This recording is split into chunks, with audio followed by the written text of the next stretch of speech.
Former general secretary mayor council Rajendra Sharma की तरफ से एक पीसफुल प्रोटेस्ट जो है वो यहाँ पर निकाला जा रहा है और इस प्रोटेस्ट का जो मकसद है वो आए दिन जम्मू में जो है वो इस तरह की बड़ी जो वारदातें अंजाम दी जा रही हैं उनको जो है वो मद्देनजर रखते हुए ये प्रोटेस्ट जो है वो निकाला जा रहा है।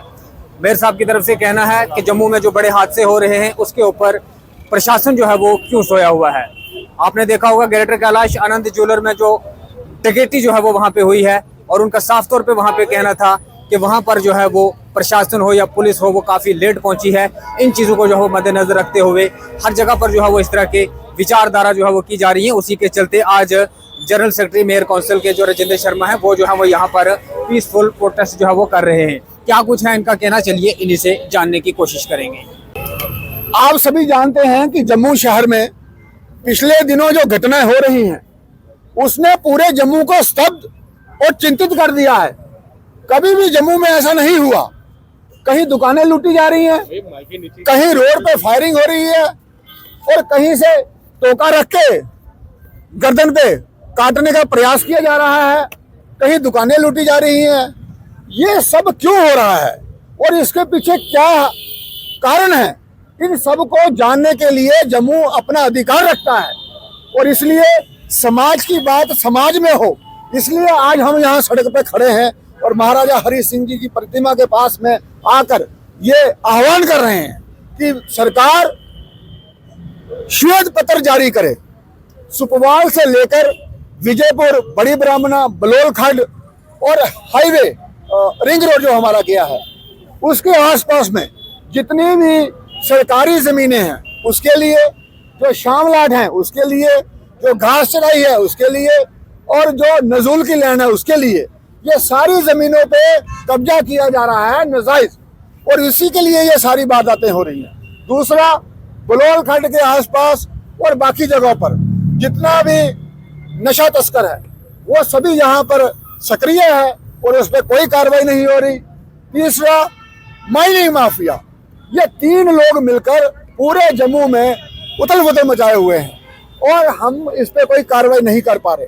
जो हमारी फौज, जो हमारी पुलिस मिलिटेंसी पे नियंत्रण डाल सकती है उसमें क्षमताओं की कोई कमी नहीं है, लेकिन जो ब्लू आइल लोग हैं उनको हमने यहाँ पोस्टिंग देकर ये सारा सिस्टम बिगाड़ दिया है। व्यवस्थाएं ट्रांसपेरेंट नहीं रही हैं और अकाउंटेबल नहीं रही हैं। इसके लिए हमें गहरा चिंतन करते हुए कार्रवाई करनी पड़ेगी और जो न्यू जनरेशन है, जो IT फ्रेंडली है, उसका सहयोग लेते हुए हमने command and control system Jammu municipal corporation में सेट किया था।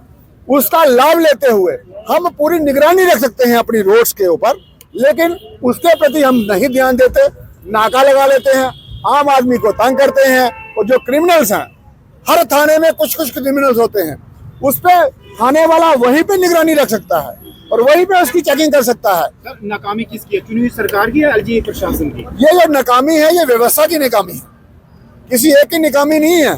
ये हर आदमी का दायित्व है कि जो उसको ड्यूटी दी जाती है वो अपनी क्षमता के अनुसार करे। जब आदमी निस्वार्थ भाव से काम करेगा तो सोल्यूशन निकलते हैं और काम भी होता है। निस्वार्थ भाव खत्म हो गया है, वो कोई और कंस्टिट्यूशन चल पड़ी है, तो उसके कारण ये सारी व्यवस्थाएं बिगड़ रही हैं। और समाज को भी सोचना पड़ेगा कि जहां जिन लोगों के पास समय से पहले ज्यादा पैसा आता है और उनके पास क्यों आ रहा है, वो पैसा कहां से आ रहा है और उनका बहिष्कार करना चाहिए, हम उनको सम्मानित ना करें। सर आपने बोला माइनिंग की बात करी सर, आपने टूटने के बाद जो है वो इस तरह के जो इंसिडेंट वो ज्यादा बढ़ चुके हैं। धारा 370 से कोई लेना देना नहीं है इसका। जब भी कहीं डेवलपमेंट होती है वहाँ लैंड माफिया और बाकी लोग पनपते हैं और उसी के कारण ये सब हो रहा है। जम्मू के शहर में आसपास बड़ी ज्यादा डेवलपमेंट हुई है, उसके कारण जमीनों के मूल्य बढ़े हैं और कुछ लोग सक्रिय हो गए। उन्होंने देखा कल को ये आदमी कुछ भी नहीं था, आज इसने महल खड़ा कर दिया, इसके पास पैसा कहाँ से आ गया, तो बाकी लोग भी उसमें कूद पड़े हैं।